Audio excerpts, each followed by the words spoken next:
Hello बच्चों, my name is Dheeraj Singh. I teach maths to 11th science and 12th science. So today we are going to learn the basic concept of matrices. ठीक है? तो पहले हम matrices का definition देखेंगे, क्या होता है मैट्रिक्स, उसके बाद उसका ऑर्डर क्या होता है, and types of matrices, last में equality of matrices. We will cover these topics in this session. ठीक है? तो पहले तो ये पता होना चाहिए कि मैट्रिक्स का यूज कहाँ होता है. ठीक है, मैट्रिक्स का यूज वैसे तो कॉमर्स फील्ड में होता है सेल्स बजटिंग के लिए. ठीक है, और साइंस की बात करें तो क्रिप्टोग्राफी में यूज होता है, और जेनेटिक्स इकोनॉमिक्स ऐसे फील्ड्स में भी मैट्रिक्स का यूज होता है. ठीक है, तो मैट्रिक्स है क्या, तो मैंने यहाँ पहले से ही डेफिनेशन आप लोगों के लिए लिख दिया है, देख सकते हैं यहाँ पे. क्या होता है matrix? Matrix is an ordered rectangular array of numbers और फंक्शंस. तो ये एक ऑर्डर्ड रेक्टेंगुलर एरे है, मतलब एरे मीन्स क्या हुआ, अरेंजमेंट है. ये मैट्रिक्स एक अरेंजमेंट है, रेक्टेंगुलर अरेंजमेंट होता है जिसमें या तो नंबर्स अरेंज होंगे या फंक्शंस होते हैं. उनको हम क्या कहते हैं, these numbers and functions are called elements या एंट्रीज कहेंगे हम. ठीक है, तो मैट्रिक्स क्या है, एक रेक्टेंगुलर अरेंजमेंट है नंबर्स का या फंक्शंस का. ठीक है, जैसे आप एग्जांपल देख लेते हैं. देखो आप लोग को यहाँ मैंने मैट्रिसेस लिखा हुआ है और ये मैट्रिक्स है, दोनों फर्क क्या है. देखो मैट्रिक्स सिंगुलर वर्ड है. ठीक है, एक मैट्रिक्स जब हम लिखते हैं सिंगुलर मैट्रिक्स है वो, और कई सारे मैट्रिक्स है तो उसका प्लूरल वर्ड मैट्रिसेस होता है. ठीक है, तो ये सिंगुलर वर्ड है और उसी को प्लूरल में हम मैट्रिसेस बोलेंगे. तो मैट्रिक्स को हम ज्यादातर कैपिटल लेटर से डिनोट करते हैं, like A B C D. हम कैपिटल लेटर्स यूज करेंगे और उसको एक रेक्टेंगुलर ऐसे ब्रैकेट में हमें लिखना है मैट्रिक्स को. एक क्या मैंने बताया था कि मैट्रिक्स अरेंजमेंट है, तो हमें अरेंज करके लिखना है, like A B C D E F G H I. ठीक है, मैट्रिक्स का शेप कैसा भी हो सकता है. देखो मैट्रिक्स और डिटरमिनेंट में फर्क क्या है. मैट्रिक्स एक अरेंजमेंट होता है जिसकी कोई अपनी रियल वैल्यू नहीं होती है, वो डायरेक्टली ऐड होगा सब्ट्रैक्ट होगा, लेकिन डिटरमिनेंट में एक रियल वैल्यू आती है. ठीक है, उसको हम सॉल्व करते हैं, वो आगे उसकी एक रियल वैल्यू आती है डिटरमिनेंट में. तो यहाँ पे मैट्रिक्स हम समझ रहे हैं. ठीक है, तो मैट्रिक्स इस तरीके का दिखता है, स्क्वायर ब्रैकेट में वो रहेगा. इसके बाद देखिए मैट्रिक्स का जैसे यूज करना है. मान लो 3 लोग हैं, ए बी सी. ठीक है, यहाँ पे मैं एक एग्जांपल दे रहा हूँ नोटबुक और पेन के लिए. 3 नाम कोई भी लिख सकते हो, जैसे ए बी सी है. यहाँ पे मान लो ए के पास 10 पेन है, सॉरी 10 नोटबुक है, 2 पेन है. बी के पास 12 नोटबुक्स है और 8 पेन है. सी के पास 5 नोटबुक है और 10 पेन है. मान लो देखो यहाँ पे ए बी सी 3 पर्सन्स हैं और उनके पास इतनी नोटबुक और पेन है, तो ऐसे हम अरेंज करके लिख सकते हैं.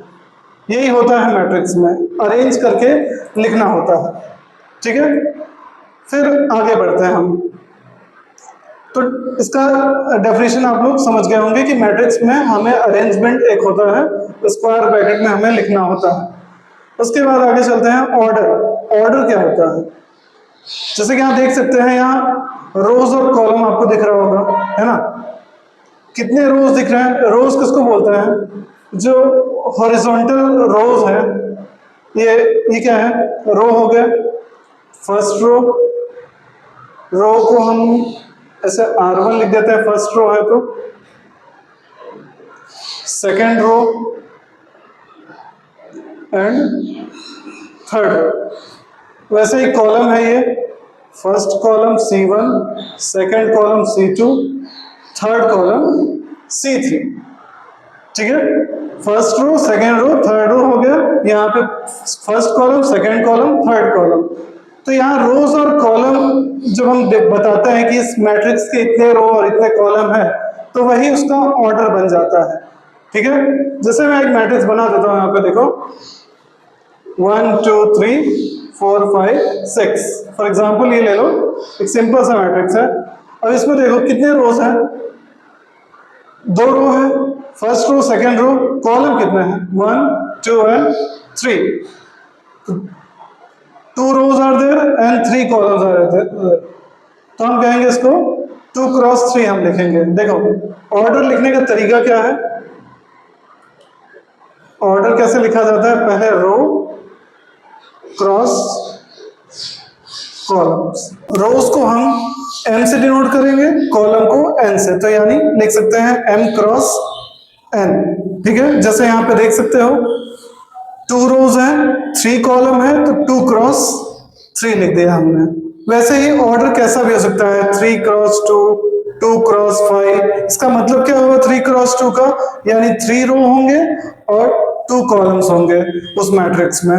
2 क्रॉस 5 का मतलब हुआ कि 2 रो होंगे और 5 कॉलम होंगे। ठीक है, समझ में आ गया कि ऑर्डर क्या होता है। एक जनरल ऑर्डर में बता देता हूं उसके बाद कि मैट्रिक्स का पोजीशन वाइज ऑर्डर हम कैसे लिखते हैं। ठीक है, तो ऑर्डर मतलब तो आप लोग समझ गए होंगे कि ये पहले हम रो लिखते हैं फिर कॉलम लिखते हैं। ठीक है,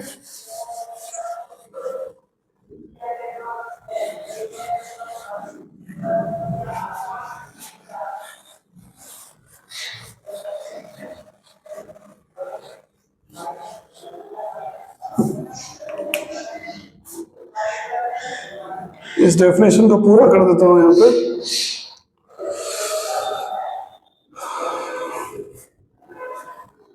ठीक है, मैं बता रहा था ऑर्डर। देखो जनरल ऑर्डर हम कैसे लिखेंगे, मान लो एक मैट्रिक्स है, उसका ऑर्डर है m क्रॉस n। ठीक है, m क्रॉस m मतलब m रोज है उसके, और n मतलब n कॉलम है उसका, है ना, n कॉलम है और m रोज है। किसी भी एलिमेंट की पोजीशन को दिखाने के लिए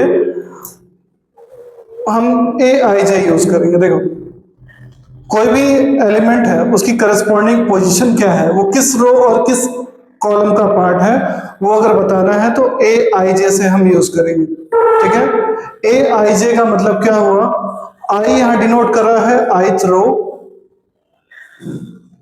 और j means jth column. Jth column मतलब मैंने अगर लिख दिया A21, यानी A21 कहां पे होगा, सेकेंड रो होगा, और 1 मतलब फर्स्ट कॉलम होगा। ठीक है, तो याद रखो कि ए आई जे में आई पहले रो लिखा जाएगा, उसके बाद जेथ कॉलम होगा। ठीक है, देखो यहां पे पहले एलिमेंट की क्या पोजीशन होगी,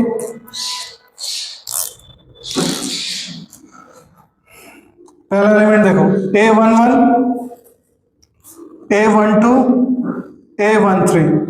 ठीक है, पहले मैं एक बार 3 क्रॉस 3 का बता देता हूं, उसके बाद पूरा बता देंगे। जैसे A21, A22, A23, A31, A32, A33। 1 का क्या मतलब हुआ कि ये फर्स्ट रो फर्स्ट कॉलम है, ये पूरा रो फर्स्ट रो है ना, तो देख सकते हो पहला आई जो है सब में 1 है। सेकेंड रो है, ये सेकेंड रो में पहला जो आएगा वो 2 2 2 आएगा, यहाँ पे वैसे ही थर्ड रो है तो 3 3 3 आएगा, और ये पहला कॉलम है तो 1 1 1 आ रहा है, दूसरा कॉलम है तो 2 2 2, थर्ड कॉलम है तो 3 3 3। ठीक है, तो लाइन से ऐसे याद रख सकते हो कि A11, A12, A13, A21, A22, A23, A31, A32, A33। ये तो एक हुआ 3 क्रॉस 3 मैट्रिक्स, क्योंकि इसमें 3 रोज है और 3 कॉलम है। ठीक है, समझ में आ रहा था कि 3 रोज है यहाँ पे और 3 कॉलम है। इधर इस रो में पहले 1 1 1 सब में पहला दिखेगा, आई मतलब पहला रो होता है, जे यानी दूसरा कॉलम होता है। तो जैसे जैसे मैंने बताया ये A31 है, यानी ये थर्ड रो है, थर्ड रो है ये, और 1 लिखा है यानी ये फर्स्ट कॉलम का पोजीशन पे है ये A31। ऐसे ही हर एक की पोजीशन हमने लिख दी है। मान लो वो उसका ऑर्डर है M क्रॉस N, कितना भी उसके रोज या कॉलम हो सकते हैं, उसको हम जनरलाइज कर देते हैं। यहां से देखो A13 है तो ये तो रो तो 1 ही है, उसके कॉलम कितने गए हुए हैं यहां तक A1N तक, ठीक है। वैसे ही ये भी जाएगा A2N तक, ये A3N तक, ये थर्ड रो है। वैसे ही टोटल कितने रोज है उसमें, M रोज है, तो AM1 क्योंकि ये फर्स्ट कॉलम है। वैसे ही AM2 आएगा और ये AM3 हो जाएगा। वैसे ही जाते जाते AMN मतलब mth रो nth कॉलम, ठीक है। ये टोटल हम इस तरीके से बना सकते हैं। ये ऑर्डर हो गया कि कितना भी उसका ऑर्डर हो उस हिसाब से हम उसकी पोजीशन के हिसाब से हम उसके मैट्रिक्स को बना सकते हैं, ठीक है। तो हमें 3 क्रॉस 3 भी पता है तो काम हो जाएगा, उतने से ही A11 A12 लाइक दैट हमें बनाना है, ठीक है। ऑर्डर हो गया।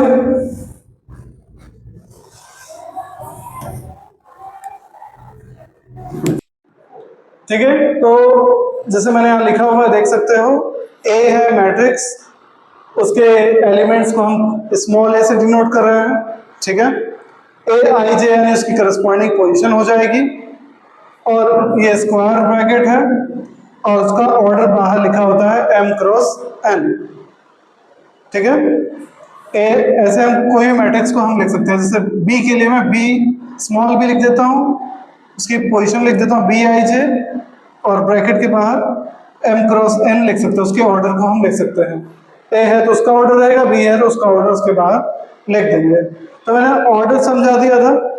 ऑर्डर के रिलेटेड अगर क्वेश्चंस आते हैं तो वो भी हम देख लेते हैं। मान लो कोई मैट्रिक्स है, उसके 8 एलिमेंट्स हैं, कितने, हमें बस बता दिया है कि ये एग्जांपल है,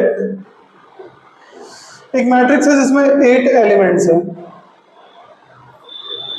तो उसके कितने ऑर्डर पॉसिबल ऑर्डर्स बताने हैं, नंबर ऑफ पॉसिबल ऑर्डर्स,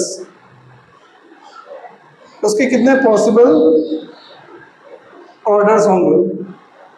हो सकता है उसमें हम जैसे मल्टीप्लाई करके लिखते हैं वैसे ही लिखो, यहाँ पे 1 8 जा 8, 8 1 जा 8, 4 2 जा 8, पहले हम 2 4 जा लिख देते हैं, 2 4 जा 8, 4 2 जा 8, और कोई तरीके से 8 आ सकता है, बस इतना ही हुआ, नहीं आ सकता 1 8 जा 8, 8 1 जा 8, 2 4 जा 8, 4 2 जा 8।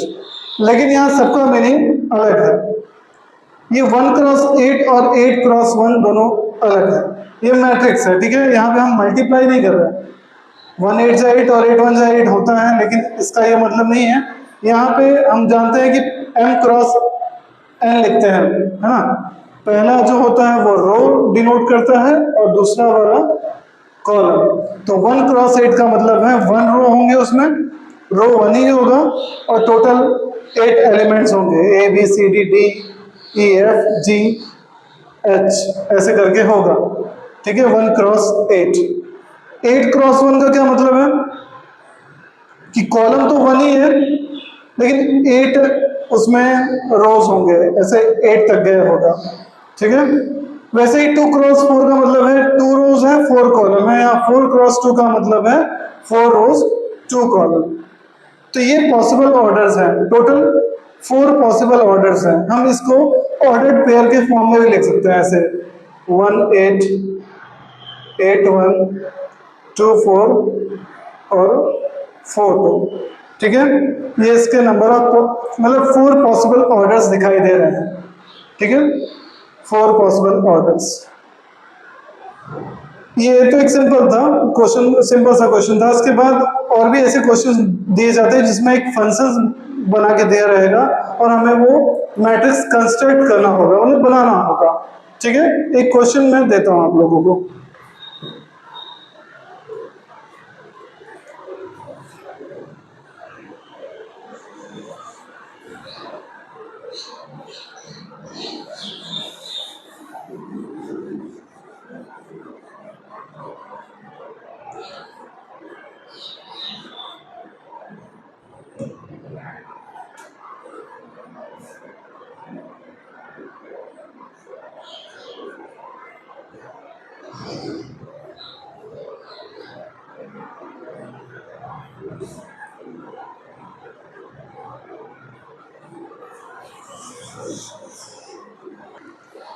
देखिए, तो मैंने आप लोगों के लिए एक क्वेश्चन लिख दिया है पहले से ही। यहाँ पे क्या बोला है, construct 3x2 matrix if aij is equal to i plus j का स्क्वायर बाई 2। ऐसे कोई भी फंक्शन यहाँ पे हमें दिया गया हो सकता है, ठीक है। और यहाँ रोज और कॉलम कुछ भी हो सकता है, यहाँ पे ऑर्डर हमें पहले से ही दे दिया है। ये 3x2 मैट्रिक्स है ना, 3x2 मैट्रिक्स है। तो पहले तो 3x2 मैट्रिक्स आप लोग बना लो। 3x2 कैसे होगा, मतलब 3 रो है इसमें और 2 कॉलम है, A11, A12, A21, A22, A31, A32, है ना। 3 रोज हैं और 2 कॉलम है, 2 कॉलम है C1, C2 और 3 रो है R1, R2, R3। ये लिखने की जरूरत नहीं है, बस मैंने दिखाया। 3x2 मैट्रिक्स है ना ये, इसलिए।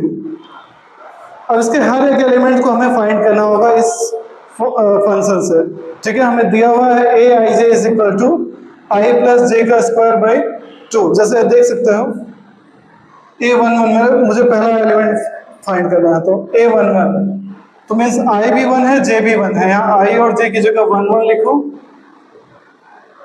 कितना हो जाएगा 1 1 प्लस 1 2, 2 का स्क्वायर 4, 4 बाई 2 2 ही होता है। 821 फाइंड करते हैं, या तो ऐसे ही फाइंड कर सकते हो, ऐसे ऐसे कोई भी एलिमेंट आप कभी फाइंड कर सकते हो।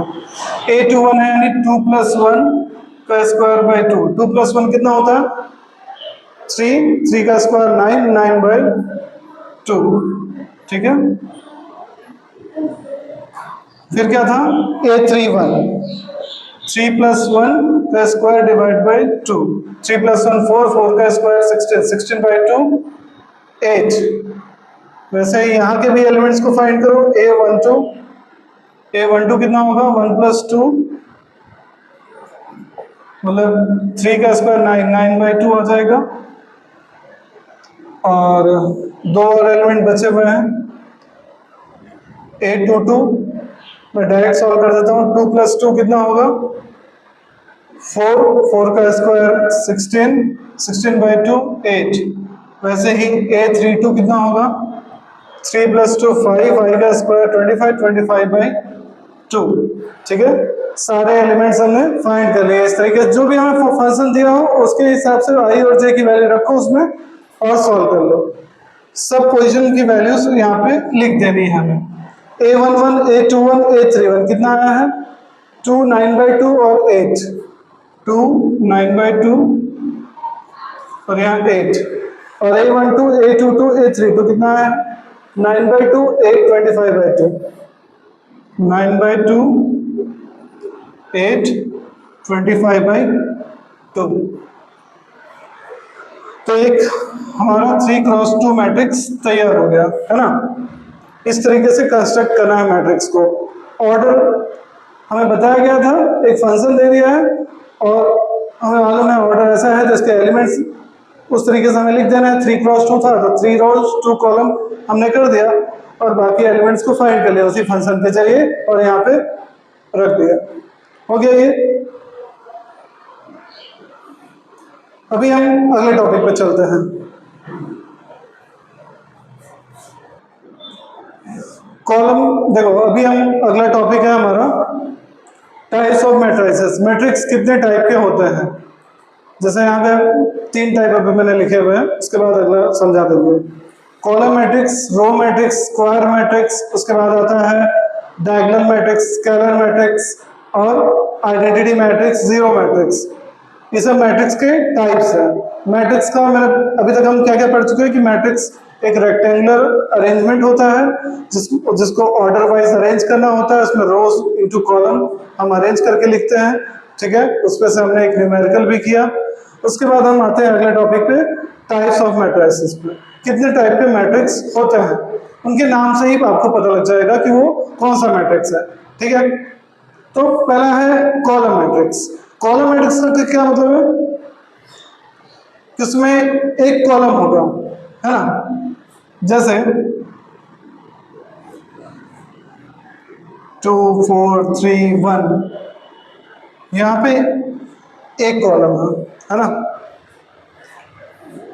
रोज कितने भी हो सकते हैं, कॉलम एक ही रहेगा। यहाँ कितने रो है वैसे, 1 2 3 4 rows are there but column is 1, तो इसको हम कहेंगे कॉलम मैट्रिक्स।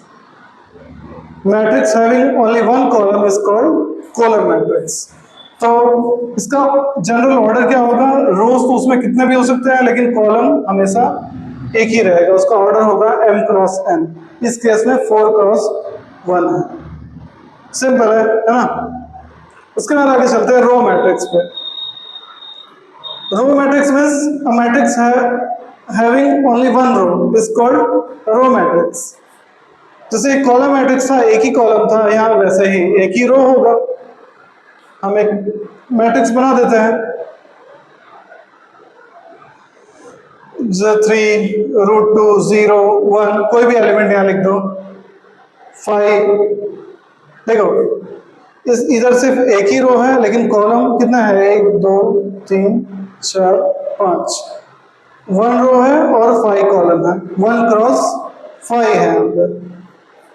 रो सिर्फ एक ही रहेगा, कॉलम कितना भी हो सकता है, तो इसका ऑर्डर क्या होगा, 1 क्रॉस n।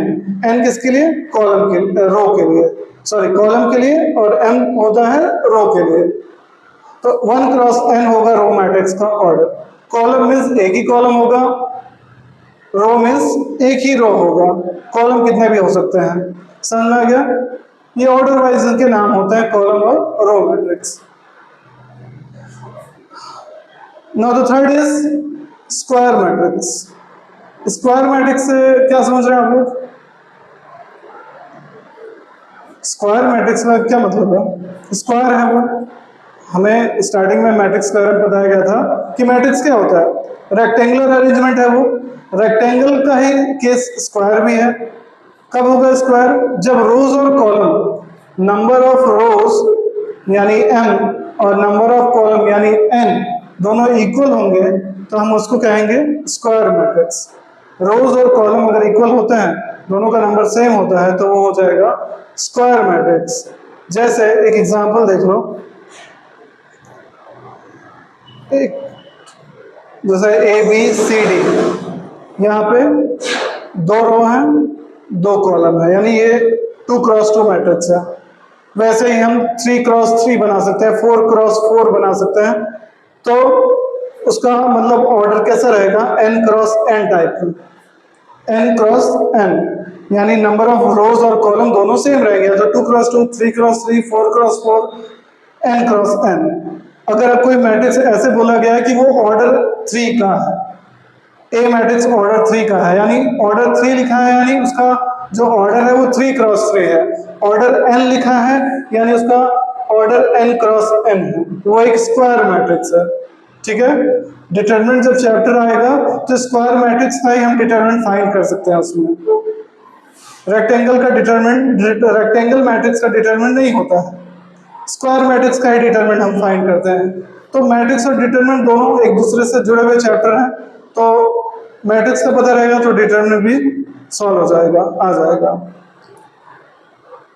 हो गया, कॉलम में एक ही कॉलम होता है, रो में एक रो रहेगा, और स्क्वायर मैट्रिक्स है यानी नंबर ऑफ कॉलम और रोज इक्वल रहेंगे। ठीक है, ये हो गए 3 पहले के।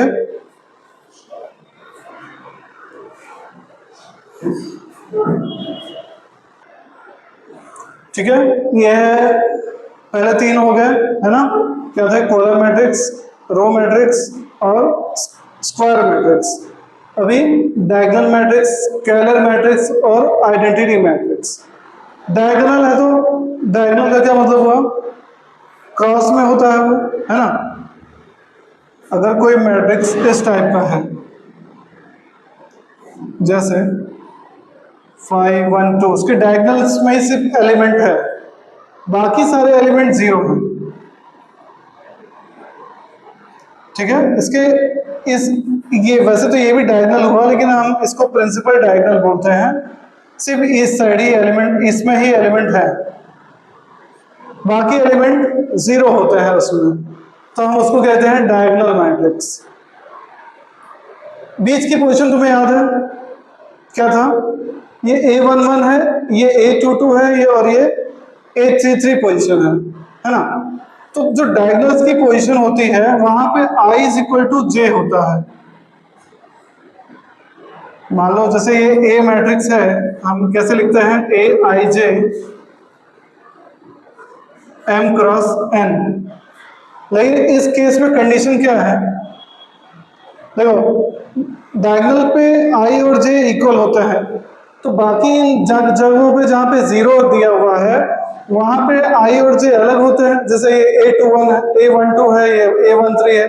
डायगोनल्स पे ये 11, 22, 33 I is equal to J होता है। लेकिन जब I और J इक्वल नहीं होंगे तो उस जगह का एलिमेंट क्या होगा? जीरो होगा।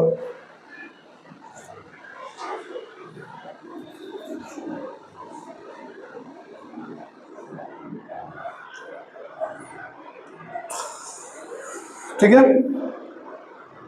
I और J अगर इक्वल नहीं है तो उस जगह का एलिमेंट जीरो हो जाएगा। ये कंडीशन होता है डायगोनल मैट्रिक्स का, है ना? ये जहां जहां जीरो है वहां देख सकते हो I और J अलग होते हैं, लेकिन इन बीच में A11, A22, A33 यहाँ I और J सेम होते हैं तो वहां पे जीरो नहीं होगा। ठीक है, लेकिन यहाँ इस जगह पे जीरो होगा ये। तो ये डायगोनल मैट्रिक्स है। सिंपल लैंग्वेज में कहें तो डायगोनल मैट्रिक्स है, यानी डायगोनल में एलिमेंट्स की वैल्यूज दी होगी, बाकी सब जीरो होगा। ठीक है, अगर कोई इसमें से जीरो है तो एक जीरो या दो जीरो हो सकता है, तीनों जीरो नहीं होंगे, फिर वो डायगोनल नहीं, वो जीरो मैट्रिक्स हो जाएगा, वो केस अलग है। आगे चलते हैं। स्केलर मैट्रिक्स, डायगोनल से ही आता है स्केलर मैट्रिक्स। देखो, ये केस मैंने समझाया कि अगर I और J इक्वल नहीं है तो AIJ उस जगह का एलिमेंट जीरो रहेगा, यानी ये सब पोजीशन जीरो हो जाएगी। तो यही चीज मैं यहाँ पे भी लिखता हूँ कि अगर I और J इक्वल नहीं है तो एलिमेंट वहां का जीरो होगा। देखो, डायगोनल का ही एक स्पेशल केस है स्केलर मैट्रिक्स। I और J इक्वल नहीं है तो जीरो हो गया, लेकिन I और J जहां इक्वल है वहां पे, मतलब डायगोनल पे क्या रहेगा? I और J जब इक्वल होगा, if I is not equal to J यानी AIJ जीरो है। If I is equal to J then AIJ is equal to K। कि यहाँ पे कोई भी एक कांस्टेंट वैल्यू होगी तो हम उसको कहेंगे स्केलर मैट्रिक्स। जैसे यही कोई भी एक मैट्रिक्स ले लो, I और J जब इक्वल हो यानी बीच की पोजीशन, यहाँ पे कोई भी एक कांस्टेंट वैल्यू रहेगी, मान लो जैसे 5, 5, 5, 5, और I और J जहाँ पे इक्वल नहीं है यानी बाकी लोअर ट्रायंगल और अपर ट्रायंगल वाले हिस्से में, वहां के सारे एलिमेंट हो जाएंगे जीरो। तो ये भी एक डायगोनल मैट्रिक्स ही है, स्केलर मैट्रिक्स। बस वहां क्या था, डायगोनल पे कोई भी एलिमेंट हो सकता था, नहीं, यहाँ पे क्या रहेगा स्केलर मैट्रिक्स पे? डायगोनल पे कांस्टेंट वैल्यू रहेगी। जब I is equal to J रहेगा तो AIJ is equal to K, एक स्केलर वैल्यू वहां पे रहेगी। जैसे यहाँ 5 लिख दिया, तुम कुछ भी लिख सकते हो, 2, 2, 2 भी लिख सकते हैं। तो एक ही कॉमन वैल्यू रहेगी सब पे डायगोनल पे, तो इस मैट्रिक्स को कहेंगे स्केलर मैट्रिक्स। तो डायगोनल का ही स्पेशल केस है स्केलर मैट्रिक्स। इसके बाद आता है, देखो ये भी उसी से जुड़ा हुआ है, ये आइडेंटिटी मैट्रिक्स है। ठीक है, यही केस हम लिखेंगे कि I और J अगर इक्वल नहीं है तो एलिमेंट होगा जीरो, लेकिन I और J अगर इक्वल है तो AIJ की जगह हमें लिखना है 1। I और J जब इक्वल नहीं है तो एलिमेंट जीरो है, मतलब वो भी ऐसे ही दिखेगा। लेकिन डायगोनल पे जहां पे I और J इक्वल होते हैं वहां पे, जैसे यहाँ एक कांस्टेंट वैल्यू K थी, यहाँ पे हमें लिख देना है 1। आइडेंटिटी मैट्रिक्स को I से डिनोट करते हैं। ठीक है, मतलब डायगोनल में हमेशा 1 रहेगा, बाकी सारे एलिमेंट्स जीरो रहेंगे। ये एक 3x3 मैट्रिक्स है। हम ये 3x3 अगर आइडेंटिटी मैट्रिक्स है तो उसको I3 लिख सकते हो, I2 भी लिख सकते हैं अगर 2x2 हम बना रहे हैं तो 1, 1, 0, 0। ये एक 2x2 मैट्रिक्स है तो I2 लिख सकते हो। ठीक है, डायगोनल्स में 1 रहेगा, बाकी सारे एलिमेंट 0 रहेंगे। ठीक है, तो डायगोनल मैट्रिक्स का ही स्पेशल केस है स्केलर मैट्रिक्स, और स्केलर मैट्रिक्स की जगह अगर k की जगह 1 लिख देता हूं मैं, तो वो बन जाता है आइडेंटिटी मैट्रिक्स। ठीक है, इतना समझना है आप लोगों को? क्लास आप एंजॉय कर रहे हो? ठीक है, तो हम इजीली ये सब चीजों को समझ सकते हैं। अभी मैं आगे करूँ तो अभी हम 6 टाइप के मैट्रिक्स देख चुके हैं, है ना? पिछला भी हो गया, एक लास्ट वाला भी बचा है, इसको भी देख लो। जीरो मैट्रिक्स सिंपल है। जैसे आइडेंटिटी मैट्रिक्स क्या था, उसके डायगोनल में 1 1 होता है, यहाँ जीरो मैट्रिक्स है, यानी सब कुछ जीरो रहेगा। जीरो, जैसा आइडेंटिटी मैट्रिक्स को हम आई से डिनोट करते हैं, वैसे जीरो मैट्रिक्स को जीरो जैसा दिखता है ओ से डिनोट करते हैं, है ना? हम 2 क्रॉस 2 टाइप का भी जीरो मैट्रिक्स लिख सकते हैं, 3 क्रॉस 3 का भी लिख सकते हैं। तो यहाँ पे सारे एलिमेंट जीरो होते हैं, जीरो मैट्रिक्स इसको बोलते हैं। ठीक है, इतना ही था। इसको नल मैट्रिक्स भी बोल सकते हो, नल मैट्रिक्स। नल है, इसका कोई मतलब है नहीं। इसके बाद आते हैं इक्वालिटी ऑफ मैट्रिसेस पे। हमारा इस सेशन का आखिरी टॉपिक है ये, इक्वालिटी ऑफ मैट्रिसेस। दो मैट्रिसेस इक्वल हैं, अगर कब कहेंगे कि दोनों इक्वल हैं? दो केस है, देखो। दो मैट्रिक्स मान लो, यहाँ पे ए और बी दो मैट्रिक्स है। ठीक है, पहले ए लेते हैं, A I J M cross N, और बी मैट्रिक्स ले लेते हैं, B I J M cross N. तो दो मैट्रिक्स इक्वल कब होंगे? जब दोनों का, पहला केस है दोनों का ऑर्डर सेम होना चाहिए, दूसरा है दोनों का करस्पॉन्डिंग एलिमेंट सेम होने चाहिए। ऑर्डर देख सकते हो, इसका भी ऑर्डर एम क्रॉस एन है, इसका भी ऑर्डर एम क्रॉस एन है। ठीक है, ऑर्डर सेम होना चाहिए। ठीक है, ऑर्डर्स आर सेम। जैसे इस केस में एम क्रॉस एन है, तो दोनों का ऑर्डर एम क्रॉस एन ही होना चाहिए। ऑर्डर ये अलग है तो वो इक्वली नहीं हुए फिर तो। दूसरा, corresponding elements of these two matrix A and B should be same. मतलब अगर इसका करस्पॉन्डिंग एलिमेंट है ए आई जे, तो इसका भी जो करस्पॉन्डिंग एलिमेंट है बी आई जे, दोनों इक्वल होने चाहिए। पहला तो है ऑर्डर इक्वल होना चाहिए, उनका रोज और कॉलम दोनों सेम होना चाहिए। दूसरा है उनके करस्पॉन्डिंग एलिमेंट्स इक्वल होना चाहिए। जैसे मैं लिख देता हूं कि मान लो ए है 2 3 1 4, और बी क्या है 2 3 1 4। इसका ही पहला एलिमेंट 2 है, यहाँ इसका भी A12 एलिमेंट, और इसका भी A12 एलिमेंट 3 है।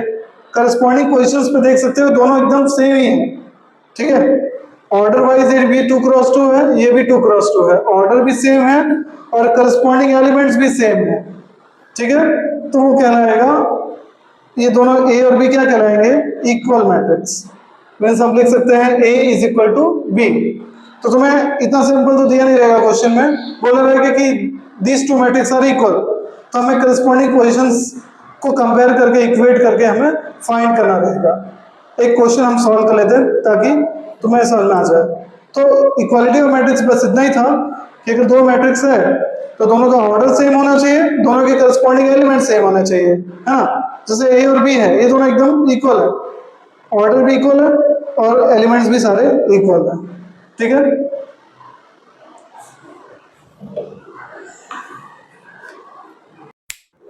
देखो यहाँ पे मैंने एक क्वेश्चन दिया है इक्वालिटी ऑफ मैट्रिसेस पे से। इक्वालिटी ऑफ मैट्रिसेस में मैंने बताया था कि ऑर्डर और करस्पॉन्डिंग एलिमेंट्स इक्वल होते हैं, तभी वो दोनों इक्वल होंगे। यहाँ पे हमें बता दिया है कि ये मैट्रिक्स और ये मैट्रिक्स बीच में है, इक्वल टू लिखा गया है ना? इसका मतलब है दोनों मैट्रिक्स इक्वल है। हमें ये वेरिएबल्स फाइंड करना है। क्या क्या वेरिएबल्स है? एक्स वाई जेड और बी दिया हुआ है, ये सारे वेरिएबल्स हमें फाइंड करना है। दोनों इक्वल है यानी करस्पॉन्डिंग एलिमेंट्स इक्वल होंगे। देखो फर्स्ट रो और फर्स्ट कॉलम का जो पहला एलिमेंट है वही फर्स्ट रो और फर्स्ट कॉलम के एलिमेंट के इक्वल होगा। वैसे ही ये वाला इसके इक्वल होगा, ये वाला इसके इक्वल होगा। एकदम सिंपल है, दिख रहा है सामने से, इक्वल है ये। तो हम एक एक सॉल्व करते हैं। जैसे यहाँ पे दिया है x plus three is equal to क्या दिया है, 0। तो x आ जाएगा यहाँ से -3, पहला आ गया। z प्लस 4 किसके इक्वल है, 6 के। z plus 4 is equal to 6, यानी 6 माइनस 4 हो जाएगा 2, दूसरा आ गया। फिर 2y माइनस 7 किसके इक्वल होगा, 3y माइनस 2 के इक्वल होगा। ठीक है, 2y माइनस 7 3y माइनस 2 के इक्वल होगा। 3y इधर ले आओ, -3y हो जाएगा, -7 उस साइड जाएगा, +7, 2y minus 3y minus y, और 7 माइनस 2 5 हो गया, y यहां से आ जाएगा -5। ठीक है, x, z और y निकल गया। अभी एक लास्ट बचा है, a और दो और है, एक a है और एक b है। ये दोनों वेरिएबल्स ही फाइंड करना है। देखो a -1 किसके इक्वल होगा, -3 के। a -1 इस साइड और उस साइड दिया है, उसकी जगह पे -3, तो -3 -1 इस साइड जाएगा, +1, -3 +1 कितना होता है, -2। a आ गया आपसे, a इज इक्वल टू -2। वैसे एक और बचा है b, b-3 कितना दिया है यहाँ पे, b-3 is equal to 2b + 4। ये भी सॉल्व कर लेते हैं।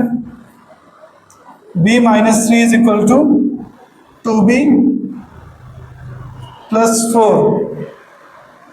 b-2b कर लेते हैं यहाँ पे, और -3 उस साइड जाएगा तो +3। b-2b -b होता है, 4 + 3 7 होता है, माइनस उस साइड चला जाएगा, b इज इक्वल टू -7। सारी वैल्यूज हमें मिल गए। हमने यहाँ ज़्यादा कुछ नहीं, बस इक्वेट किया, इक्वेशन बन गया और सॉल्व कर दिया उसको, है ना। सारी वैल्यूज आ गई। तो इक्वालिटी ऑफ मैट्रिक्स हमें यूज करके इस सारी वैल्यूज हमने ला दी। ऑलराइट बच्चों, that's all for today's session. I hope you understand these concepts clearly.